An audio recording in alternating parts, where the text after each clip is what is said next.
And welcome everybody, and welcome to CLAG's event on this Thursday evening. We're going to chat about trans activism.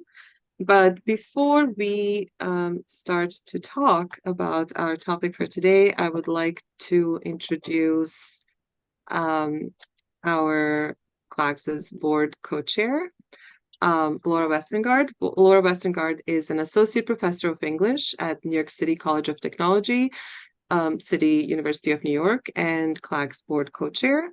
Laura is also an author of Gothic Queer Culture, Marginalized Communities, and the Ghosts of Insidious Drama. And will share some information about CLAGs with all of us.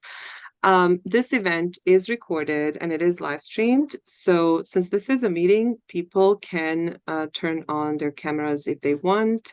But please note that if your camera is on, you become visible to everybody. So I will invite people to turn on their cameras toward the end when we're having Q&A and having conversations.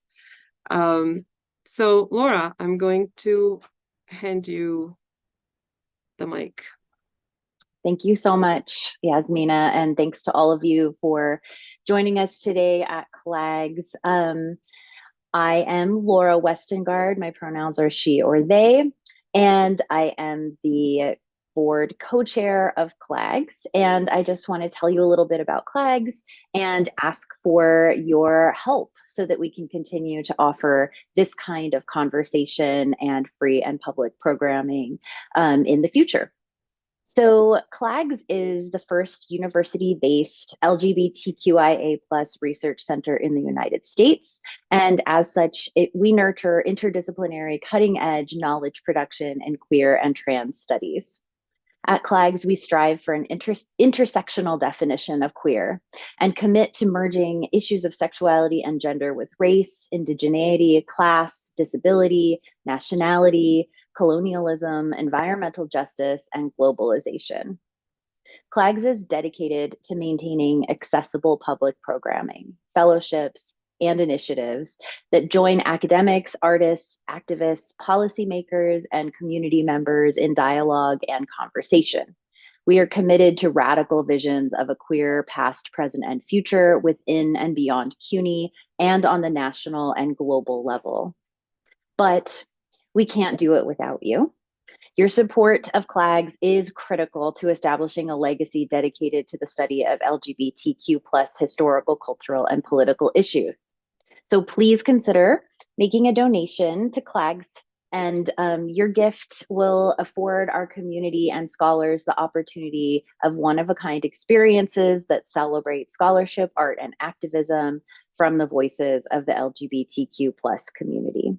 So I'm going to drop a link in the chat, and whether your gift is $10 or $100, it has a significant impact on the lives of students and our community now and in the future. So again, welcome, and I invite you to contribute and to drop your questions in the chat too, in case we have the opportunity to answer those for you. And thanks again. I will turn it over back to Yasmina.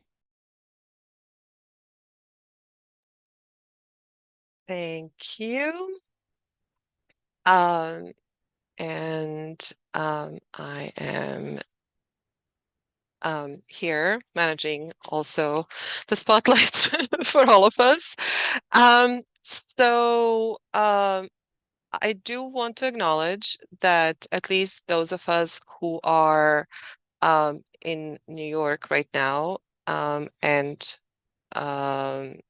are on the unceded land of Lenape-Hoking, and that I just want to invite us all to be mindful of that, whatever that means to all of us. It should not just end at us acknowledging, and perhaps this is a conversation we can all have later and share what are the things that we can do.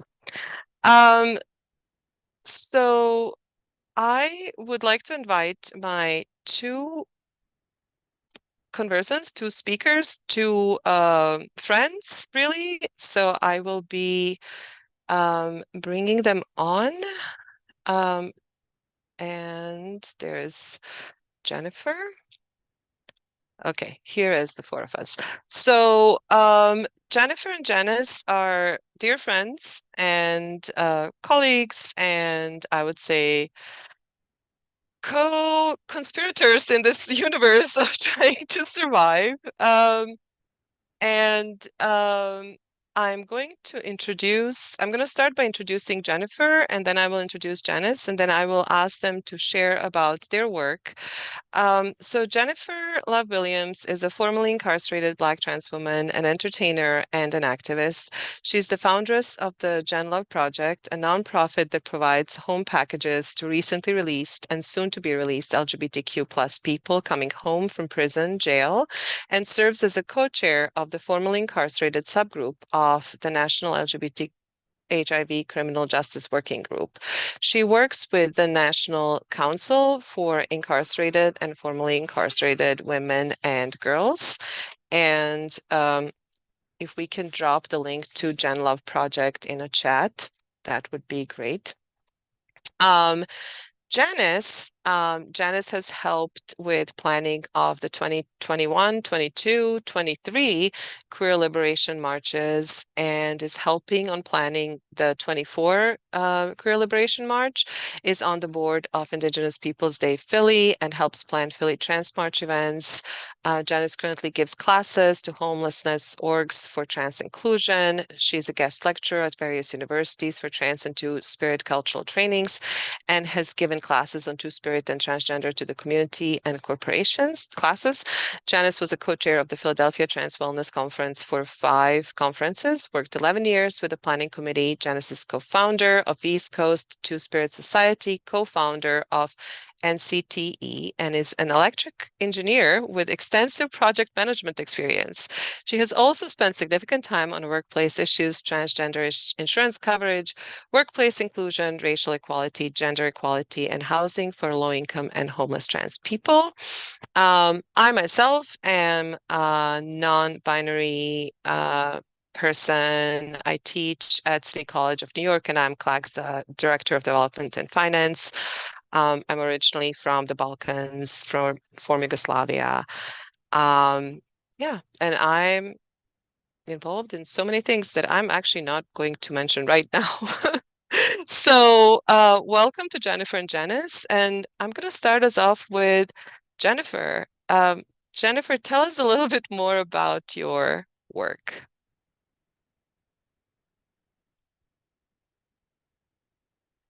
Hello, everyone. Um, when it comes to my work is centered around abolition and getting everyone to a safe space, especially upon re-entering back into the so-called free world and exiting modern-day slavery. And how did I land in this field of work? Well, myself, I am formerly incarcerated, and I'm a person who happened to be caught up in a situation that left me with being damned if you do, damned if you don't, so to speak. So I happened to just be a casualty, but it opened my eyes to the reality of incarceration that I never knew existed. In that process, Jennifer, Jennifer, sorry, we're having a little harder time. hearing me, Yeah, I apologize. Hold on 1 second.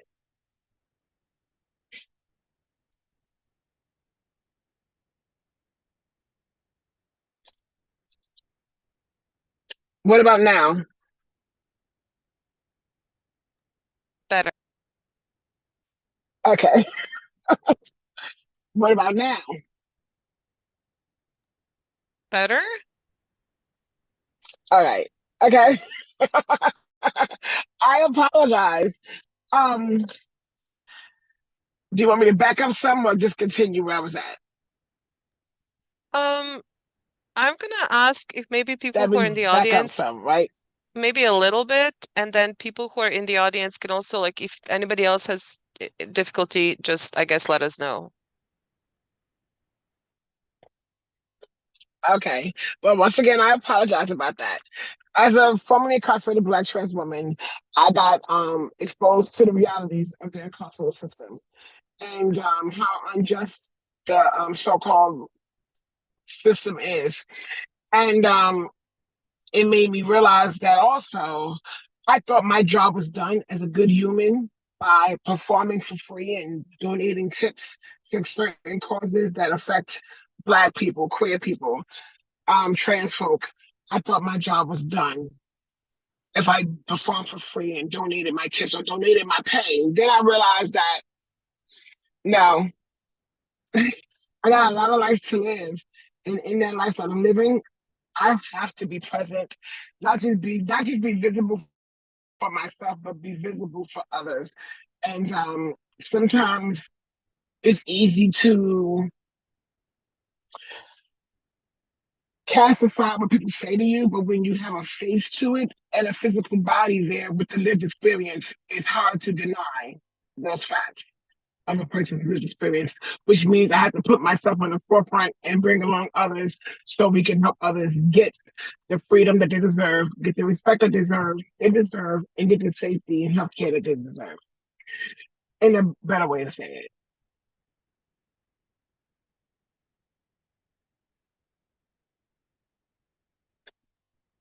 Thank you. Thank you. Can you hear me? Um, so Janice, would you share a little bit about Yes. your work? Yes, I can do that. I can share a little bit. I will keep it succinct. All right. So I've been doing activist type work for almost 50 years now. Well, over 50 years now. From standing up to the Klan to trying to get health care for trans people to trying to make sure that we don't lose the rights that we've got today. Right. So it goes. It's not just activism; it's organizing and advocacy and lobbying work that I've done along the way in order to try to make sure that we can advance. And just so people are clear, things are much better today than they were 50 years ago. Right. 50 years ago, I thought I would get arrested for just being on the street for who I was. Today, we can be ourselves, and we're not getting arrested in most states for wearing clothes that don't match the sex that they assigned us at birth. Trying to make sure that stays that way because outlawing clothes just makes no sense to me.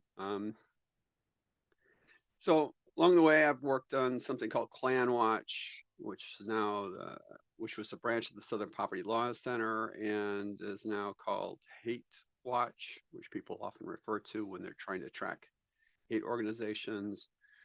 When HIV hit, we were trying to find housing for people who had HIV and trying to make sure that they got health care, and that had its own history to it. And then when it came around to trans activism, I've been open and visible for a long time now. And I think that's part of what it takes to be, to make change is that a lot of people need to know who we are. There have been studies saying that a lot of people have never met a trans person, but they have, they just don't know it, right? So I make sure they know it. I make sure hard that they know it, right? I worked with trying to get healthcare coverage for trans people. The first two shelters that actually homeless shelters that accepted trans people, I helped set them up. There was a battered women's shelter that I helped to make inclusive of trans people, helped to get inclusive of trans people. We still fight for healthcare issues. We've only been able to eliminate some of the barriers. We are not fully inclusive at this point, in my opinion.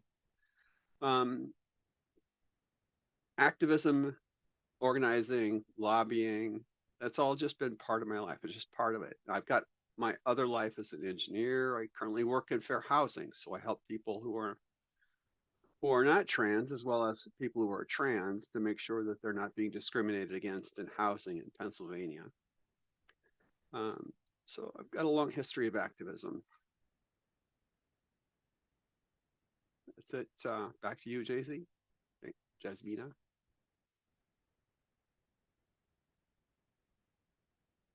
You're on mute. Yes, thank you. I think what I would like to do is have maybe open up with some questions, and then also if people have questions, feel free to drop them in chat. This is envisioned, or I envisioned this as sort of an open conversation where people ask respectful questions that shouldn't probably, I probably don't even need to say that, right? Everybody here is in love and support. But if people have questions, please do drop them in the chat. Or just raise your hands and we'll call on you. And if you hear howling in my background, it's because my cat is having a lot to say as well. So please ignore the beauties of doing this work from everywhere we are, right? So some of the questions, both of you mentioned the importance of things like housing and safety and just sort of like the basic needs and advocacy around that. And often when people talk about activism, there's a focus on some of the, I guess, what seems to be different questions, but we all have these needs. We all have the needs for housing. We all have needs for safety. Either one of you, if you want to jump in and share, like why were these things, like why housing specifically you think is one of the important things to focus on, and specifically in the trans context, but also if you want to open it up. All right. You want me to go ahead, Jennifer? Yeah, It's up to you. All right. Well, food, shelter, healthcare are fundamentals that trans people have often not always been guaranteed. We don't get the healthcare that we need when we ask for it or when we need it, and we don't get the shelter we need. So the housing comes into an issue. So when it comes to renting a place, landlords can be prejudiced, and if you transition after you've got an apartment, a lot of places you can lose your apartment for having done that. All right, so trying to make sure that trans people have housing is important in that regard. Another issue becomes people who are young and their families throw them away, or they run away because they're being abused at home, or they don't have family that will take them in. Those people wind up being on the streets. They're homeless. They're kids. Trying to figure out how to make enough money to pay for rent becomes a huge issue if you're 15 years old. Trying to make sure that there's some place where those children can go, that they're not just freezing on the street, has always been a critical thing to me.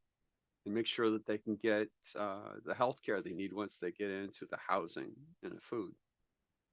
But housing's important, because living on the street as a young trans person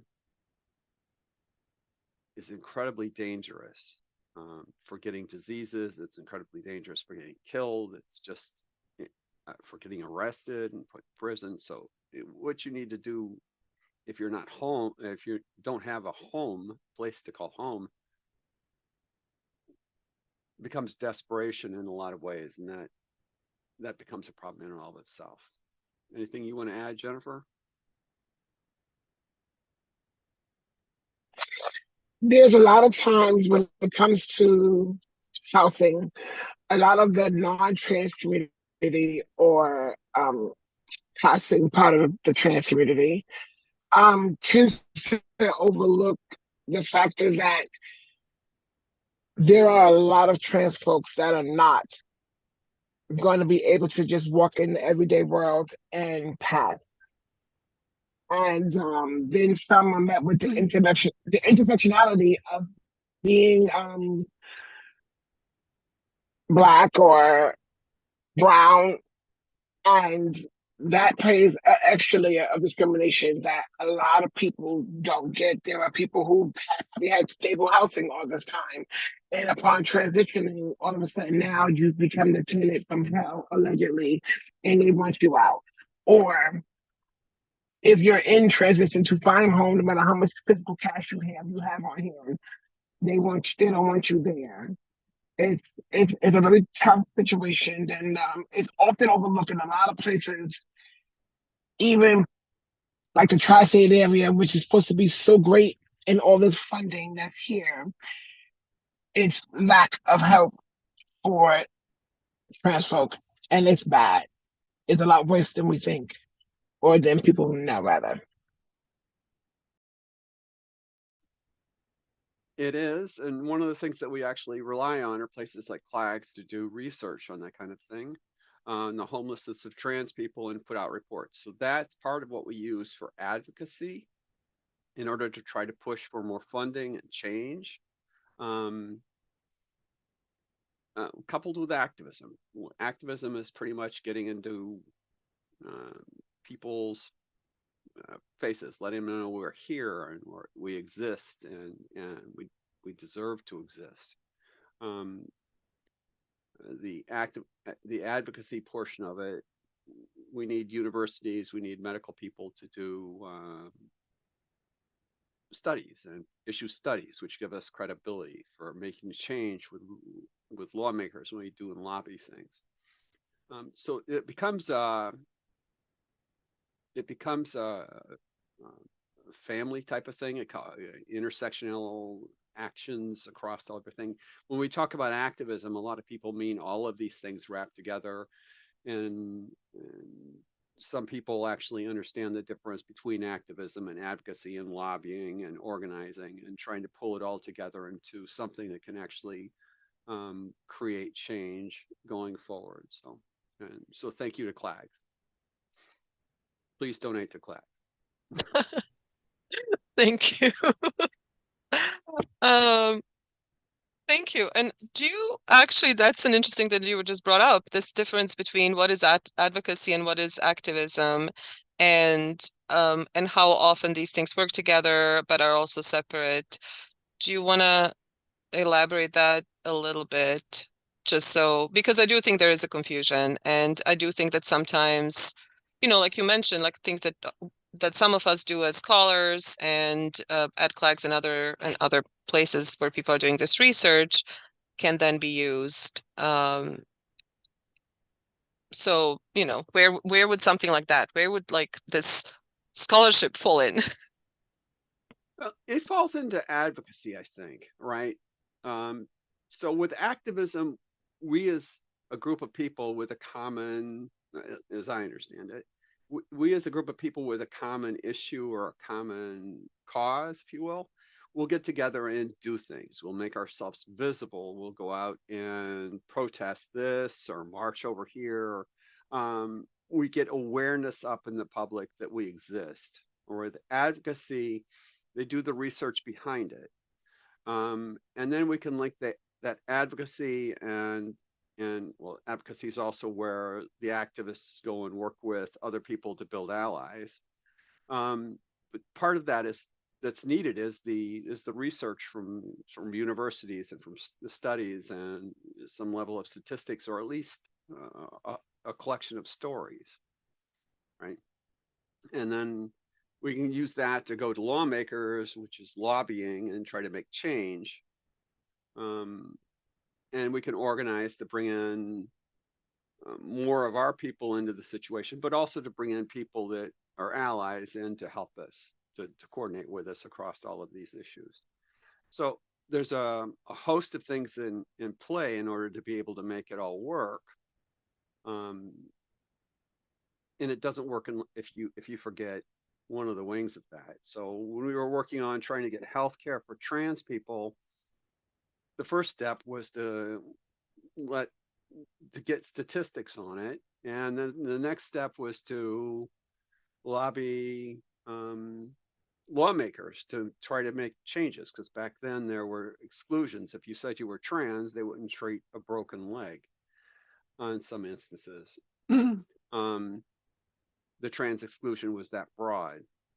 So we worked to try to get the awareness up of the trans issues with lawmakers, and the lawmakers going, well, it doesn't make sense that I don't care who you are, it doesn't make sense that the trans exclusion applies to broken legs. And they understood that. So we were able to eliminate the trans exclusion along the way by doing this interplay of outreach and advocacy and activism, and pulling together the research for lobbying. Anything you want to add, Jennifer?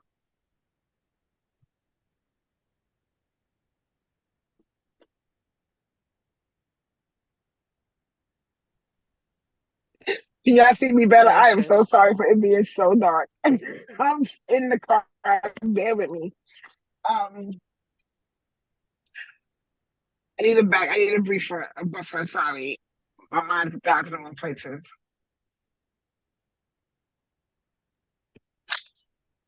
I'm sorry, what'd you say, Jennifer? Can you fill me back in on what you just said? I was having some Uh, technical difficulties over here. I was talking about the difference and the interplay between advocacy, activism, lobbying and organizing, and allies and that kind of thing. So I don't know if there's anything you wanted to add to that or not. Maybe you can talk about all the kinds of things that you need to do to work on trying to improve prison conditions or conditions for people when they're released.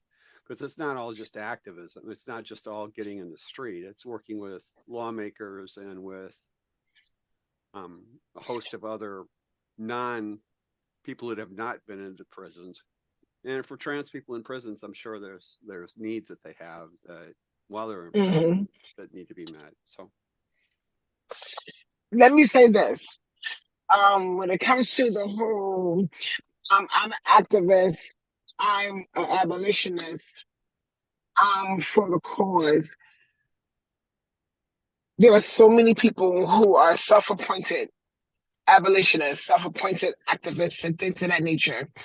And at the end of the day, you can't.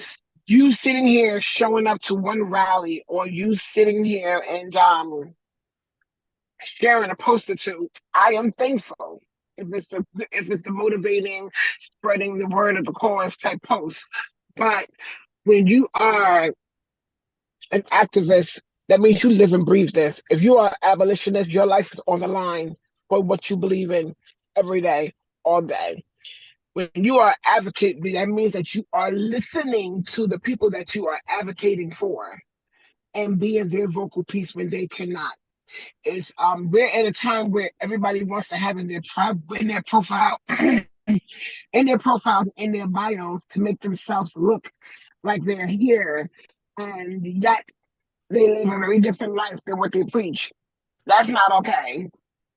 People want to be able to rely on activists, abolitionists, advocates, um, and proper allies, real allies. People want to be able to know that they have someone fighting for them, fighting with them. Not just for right now because you want to be on TV, not just for right now because you want to be in a social media post, not just because you want to be social media famous. Not for that. When you do this work, you're supposed to be doing it from the heart. Even if it's because you have a loved one inside, or if you have a loved one and know someone who's going through the same struggles or went through these struggles, so be it. That's reason to be out here to help prevent others from going through that. Things of that nature can so often be in a time where everybody just wants to be seen, everybody wants to be important, and right now, it's that's the way to be. People will show up to events to take up space.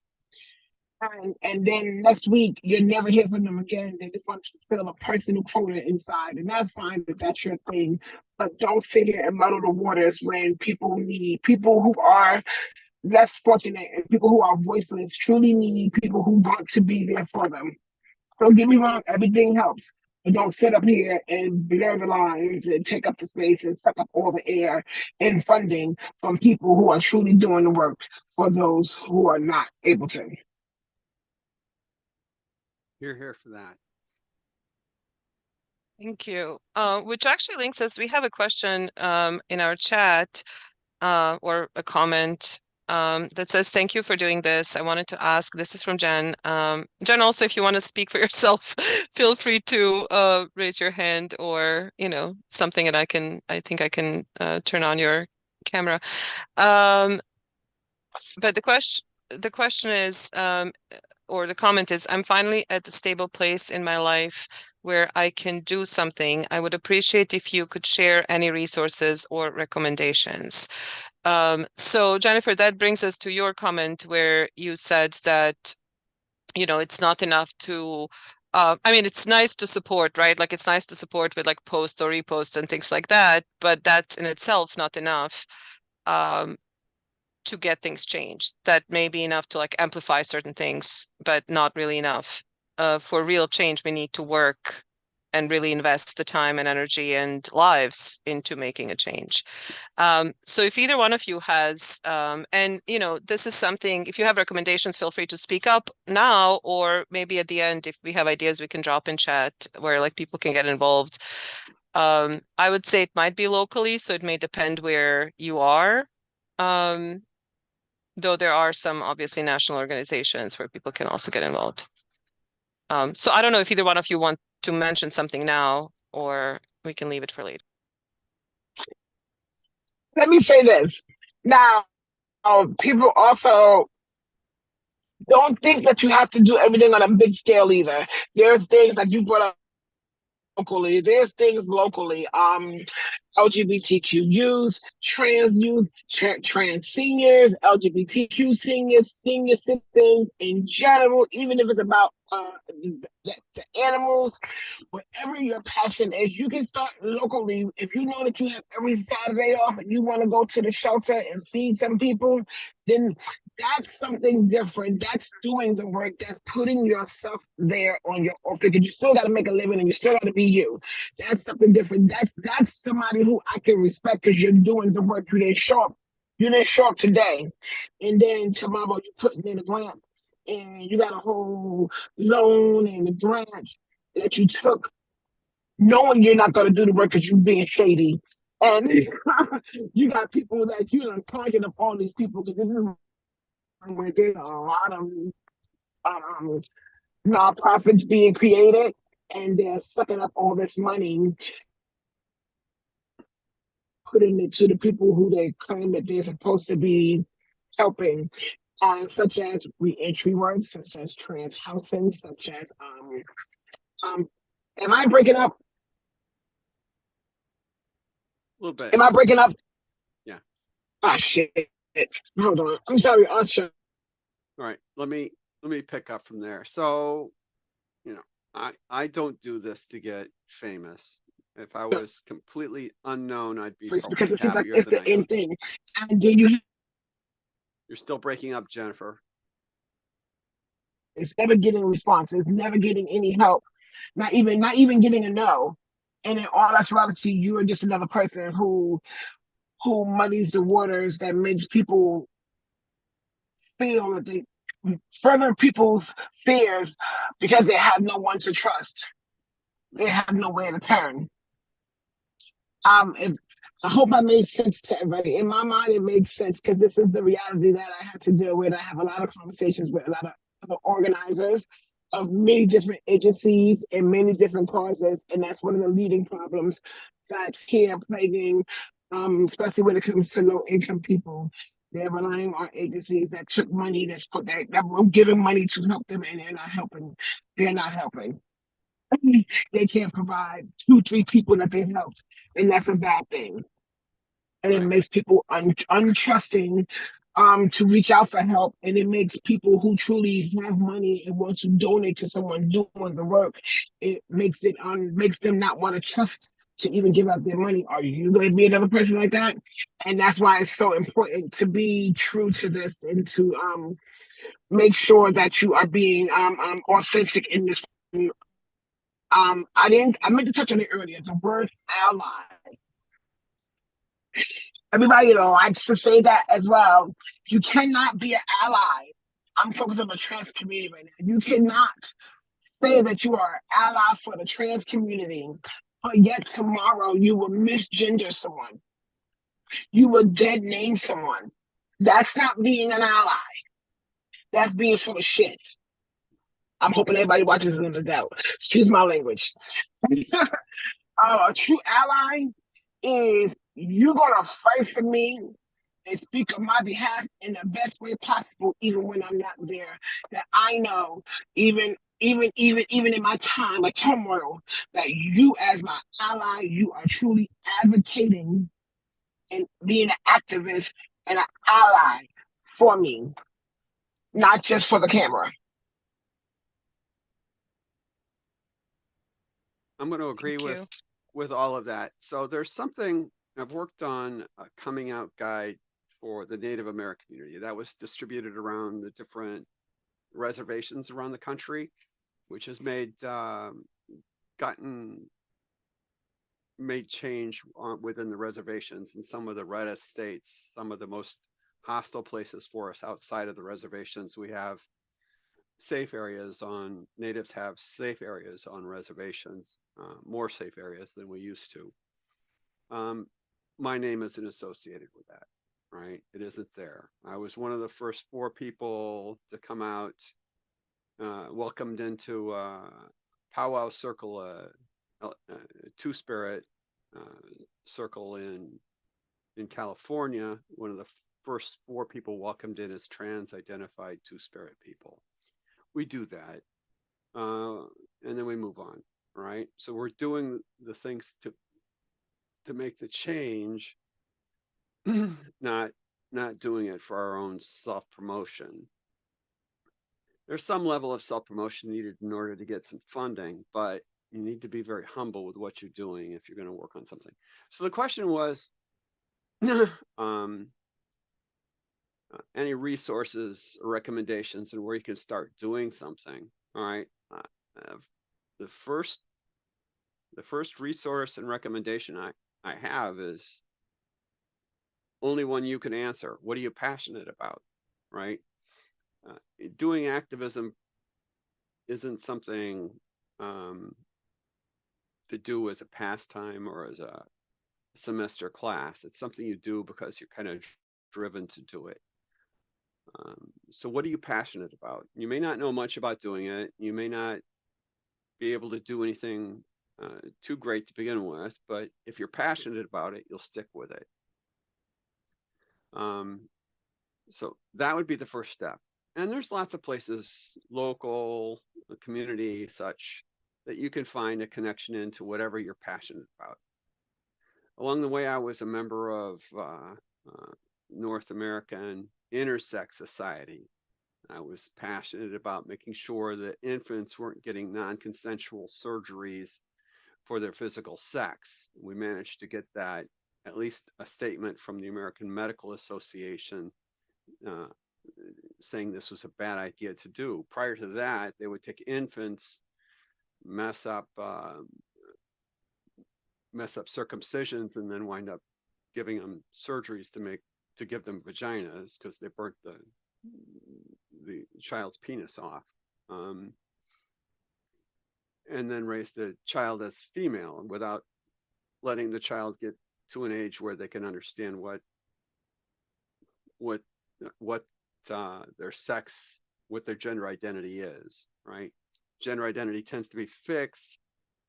Most people think somewhere between birth and 3 or 4 years old for the vast majority of people. There's some question about one group of people that could be trans. That's still in research. So giving the surgeries to children that are 6 months old, 9 months old, it is cruel. And I just worked on that. But then I don't I haven't done much since then. That was passionate for me to try to stop. We managed to move some things. And I moved on to the next thing that I'm passionate about at that point. So find what you're passionate about. Do some research on it. You'll find organizations that way. Um, it'll come to you if you understand what you're passionate about.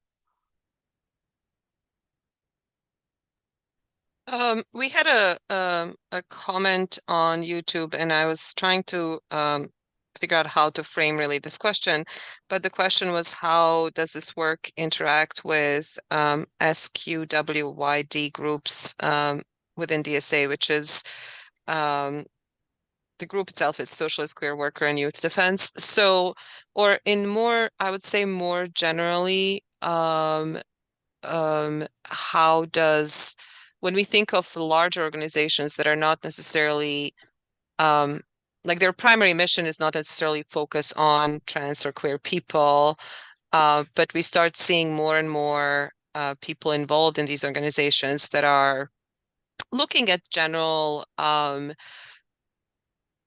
rights, right? Like for humans, and therefore obviously for trans people who often need access to these rights. So in general, what do you think about this sort of like activism within the larger group? So like not specifically groups that are focusing on the trans-related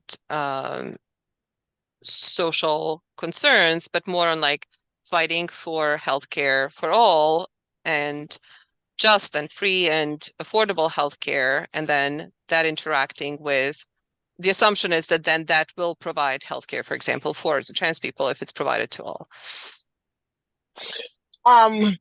For me, that's how a lot of this work for me started. In those spaces, oftentimes there's not every kind of person in that space. So everybody's mindset, even though like healthcare for all, for example, right? As a Black trans person who needs healthcare, not just for my gender dysphoria, but for overall health, right? Being in a space like that is very important. And of course, while I'm there and I'm learning and I'm connecting and I'm networking, I am also going to highlight, just like other people are going to highlight their certain interest. I am going to highlight the trans lived experience, the trans need. I know when come home from this meeting, I know to speak to a few more trans people. What do you need me to say in this space? From your own point of view, for me to go back and be present. This is where visibility, regardless of what you're being visible for, it all matters. Like I said, as a trans person, there's often spaces that they're not talking about a trans issue. But and I have so many layers that make me the woman that I am. So I'm going to be in those spaces. When I find out that space is there, I'm going to try to get into that space and soak up that knowledge. Even if they don't want to let me highlight, that's fine. I'm soaking up all the knowledge and all the connections I can get, and I'm still going to do my best to highlight in that specific topic. For example, healthcare. I'm going to acknowledge the importance of gender affirming care. I'm going to talk about the importance of having respectful facilities as a whole. Things like that. I don't want to let that action go to be actual when it came down to me getting into the world of fighting oppression, of incarceration, modern day slavery. I was having an internal battle because I didn't know how the world would perceive me because I have the intersectionality. I know that Black people, um, which is my own race, are gonna feel like I don't want to hear about no trans shit. I don't want to hear about no LGBTQ type stuff. And in reality, then they will talk about Black as if it's everybody's Black, cis, and hetero. And I'm going to come in this space, but I'm going to highlight my lived experience, the lived experiences of other people just like me, and make sure it's understood that I'm here to count for us. I'm going to bring others along with me, and we're all going to learn. We're either going to work together for the common cause, which is to end the incarceration, or I'm just going to soak all this knowledge up and make these connections and go on into my own space to highlight us permanently in that space. but I'm going to be counted for. And it was very uncomfortable as a Black trans woman because I had to make sure y'all understood I'm here as a Black person, but I'm also here as a trans person and part of the LGBT community, and you will not make me erase one for the other. Thank you. I want to echo that. So representation in organizations is important. And if an organization typically wants to just do a high level approach to things without going through and listing or naming details at any point in time, I don't trust the organization, right? There's a saying I've got that I've noticed about human nature, right? Human beings tend to label or count or both what they care about. So we have names, right? Because people have cared about who we are or cared about the fact that we exist. We don't have just, A, B, 26 letters and everybody's one of the 26 letters. We all have unique names, or you have 4 children and their names are, right? How much money do you make? Do you count the cents? No, you count thousands of dollars, hundreds of dollars, maybe. Maybe you don't make much. So actually the cents makes a difference. So what matters to you is what you count, right? How much do you weigh? How old are you? And that makes a difference in how you approach things. So that kind of representation has to be within organizations, and that level of detail and discussion needs to happen in those organizations as well, or that's just not going to do us any good in the long run, in my opinion. Thank you. I am just checking if we have other audience questions, and if we do, and I missed it, I guess somebody nudged me because chat kind of flies by. So Jennifer, I see your hand up. I do want to say one thing, that being in the world of activism, advocacy, allyship is very draining, and it make you fearful coming in. But it's never, you're not gonna come into something knowing everything, and you're not gonna come into nothing having the answers for everything, even in everyday life. We are born having no knowledge and we have to grow and learn it, right? So it is okay if you feel that you have something inside you to give, and you see some social media posts for rallies, for moments where you can come and fit in and learn and ask some questions. Moments like watching this panel, having signing up for free to come and get a link to come watch this, so you can hear, and these things may help you form your mind. There's a lot that I advocate for now that was never on my radar before, but it wasn't nothing that I even knew about. However, me sitting in spaces and being and understanding that in the world of activism, abolitionist, and being even an ally, that networking and partnership is so important. So even though certain topics may not affect me personally, you never know. You never know who you may come across that may need your help or your knowledge or your connection, such as women with children, people who can bear children, birth children, or people who have got parental control over children, people who have citizenship issues, all of these things, people who are disabled. Um, There's a lot of layers that the elderly, I'm not there yet. Don't be rushing me to get there. Even when it comes to that, there's a lot of layers to this crazy world that we're in, that a lot of people need advocates for, and people to be alliances with them.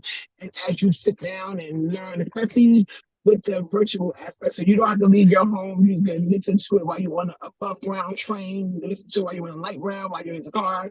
Just sit in here and listen, and it may help you say, "Hey, I want to go see what's next." And I may even want to email y'all, "Hey, when can I come out to help with something so I can get more of a sense?" There is no rule that says, "Hey, I have to become activist today." Even being an ally is something amazing. Just do it and do it with love, and don't do it for the gram. Thank you. And Janis, sorry, did you want to add? I was going to say, activism it takes time to learn what you're doing. When my first actions, the first things I did, I had no clue about anything, right? First march I was in, we were getting rocks and eggs thrown at us. I had no idea how everybody pulled everything together. I had no idea how everybody got on there, got in the street, the route, none of that, right? So you get involved, you do some small things along the way. The small things actually matter, huge, right? But you need to understand that activism it's often scary, right? So you're getting into people's faces, or you're out in places and standing in front of people that don't want you standing there, all right? Or you're getting out in front of people who don't like you and getting them used to seeing you and breaking down some barriers. Activism, the actual activism part of activism can be scary, all right? So you need to make sure that you take care of yourself first. Make sure you're safe, take care of yourself. If you burn out or if you hurt yourself, you can't help somebody else. Right.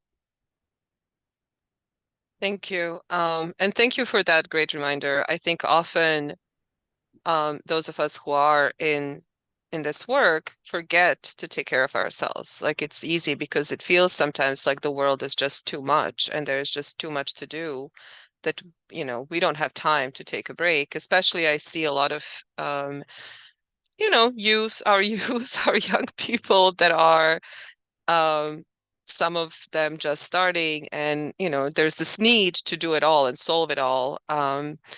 So, which kind of brings me, and this is my last question, and I will say at this point, definitely if people have questions in the audience, make sure you drop it in the chat so we don't miss you. But my sort of wrap-up question is, in my experience with variety of movements and organizing, one sees in all the social justice organizing, the anti-imperialist, the anti-occupation movements, like a lot of that organizing has a lot of queer people. Like, I often see a lot of queer, a lot of trans, a lot of gender nonconforming people as sort of drawn to participate in these movements.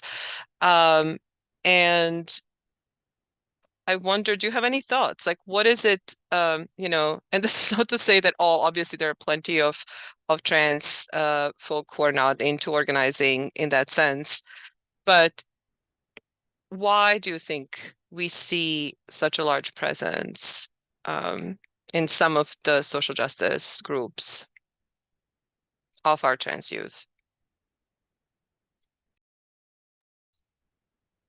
Why do we see it? Which group?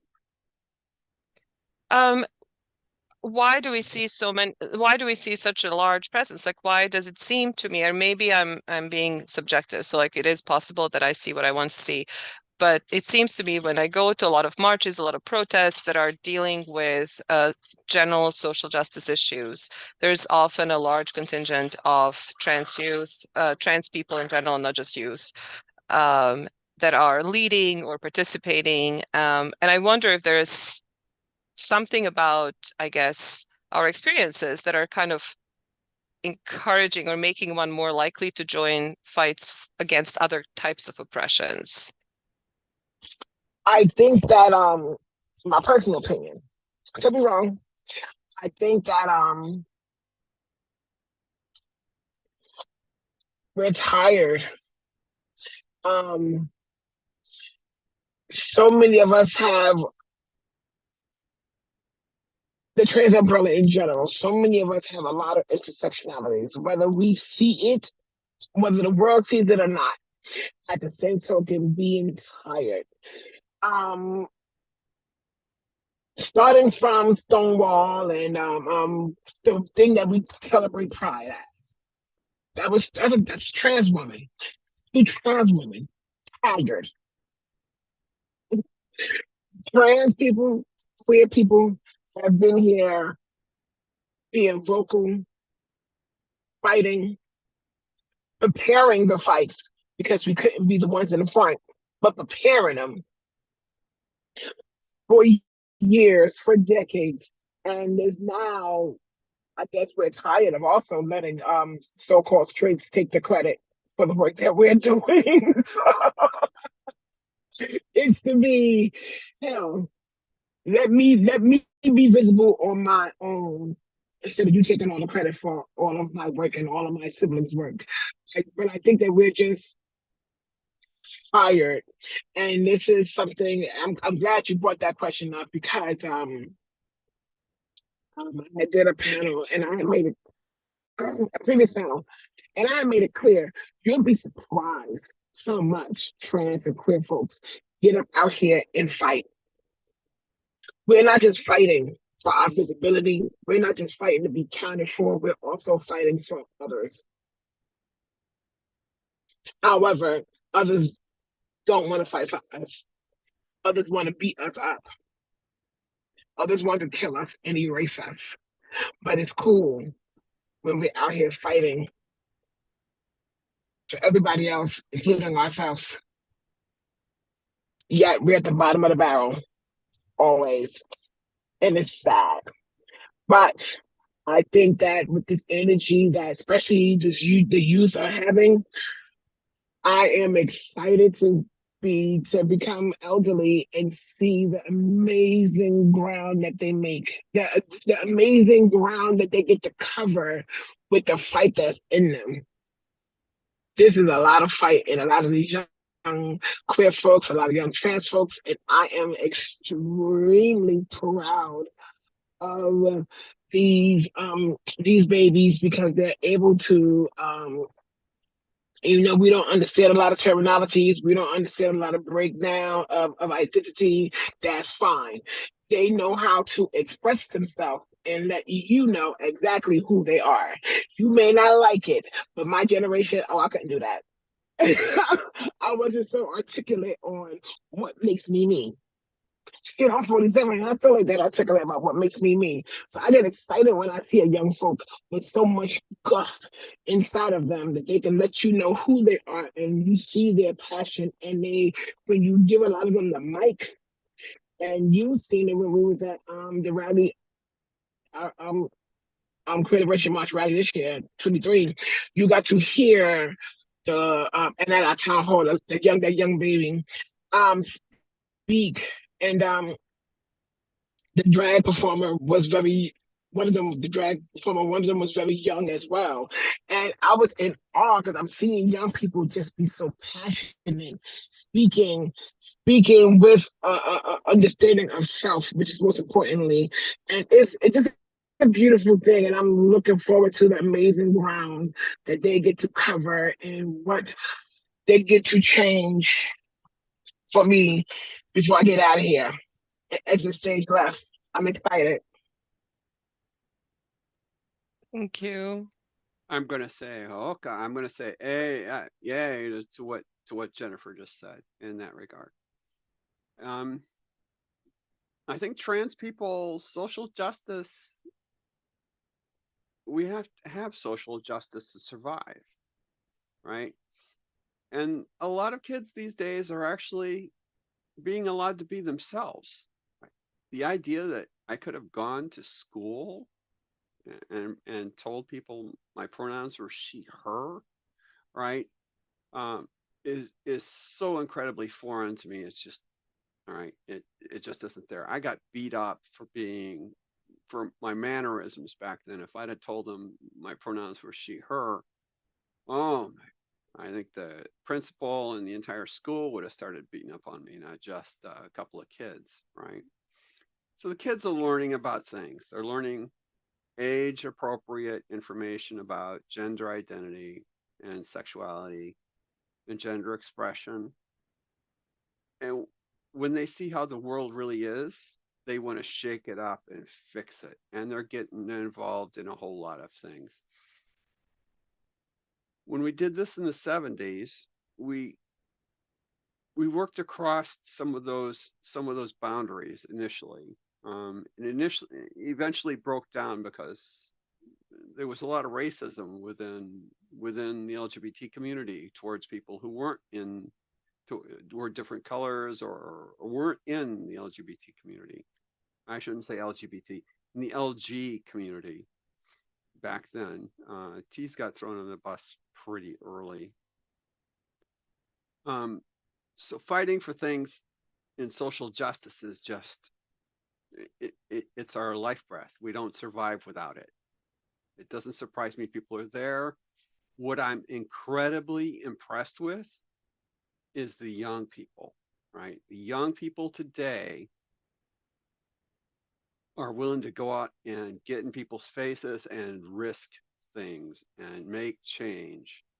I haven't seen that since before HIV hit, right? HIV hit, a lot of activists who would do that died.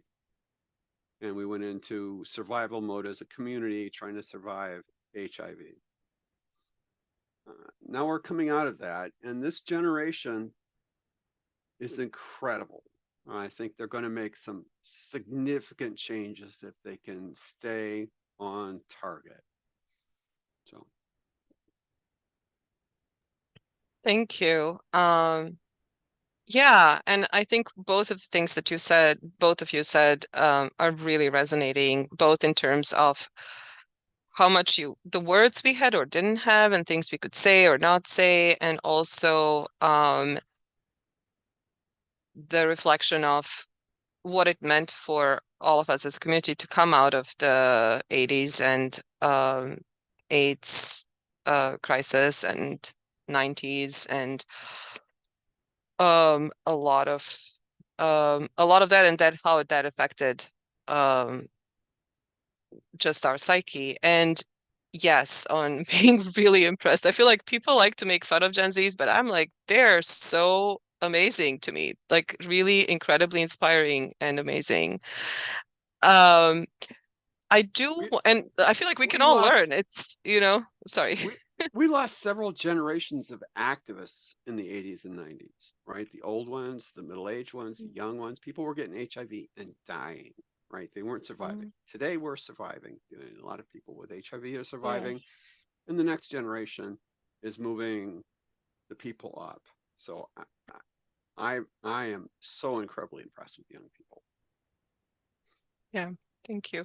So we're at 5:30, which is sort of our suggested end time.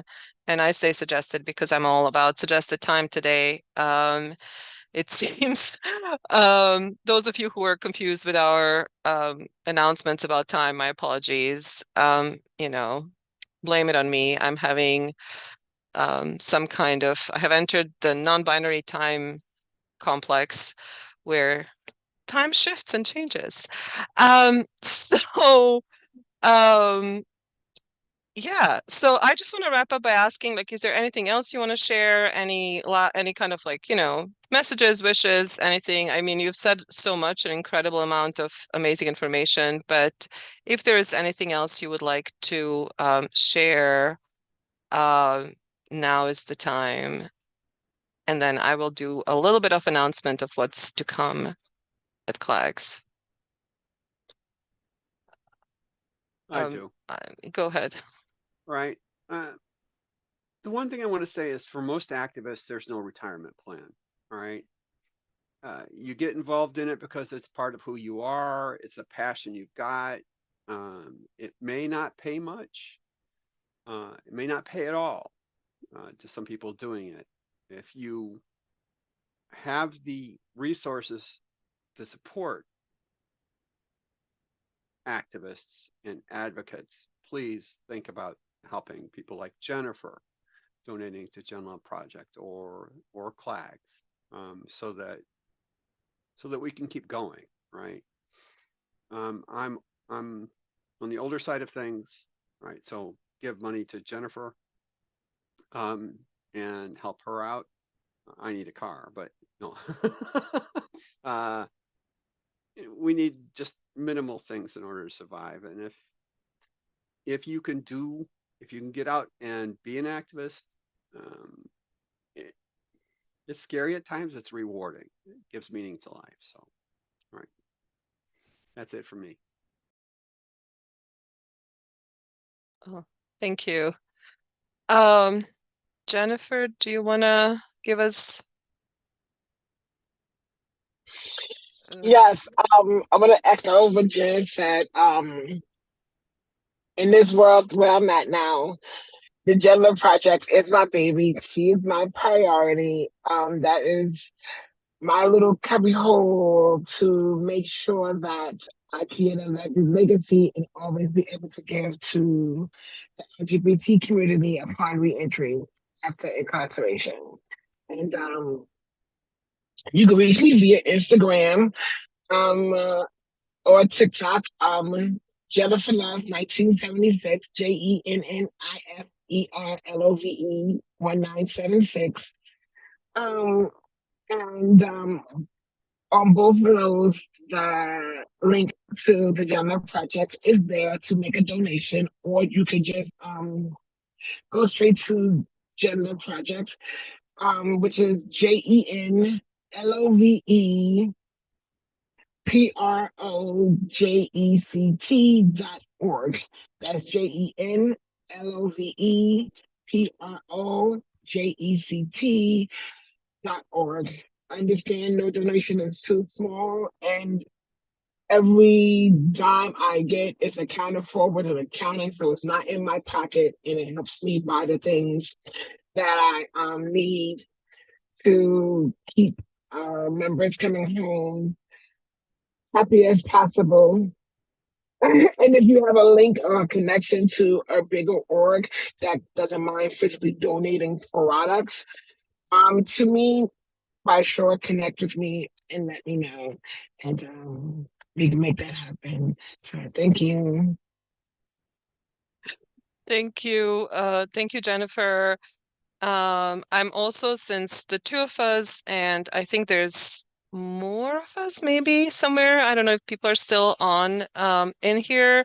We're all working. I think both of you mentioned we both work with Career Liberation March, Reclaim Pride. So that's going to be coming up in a in a spring.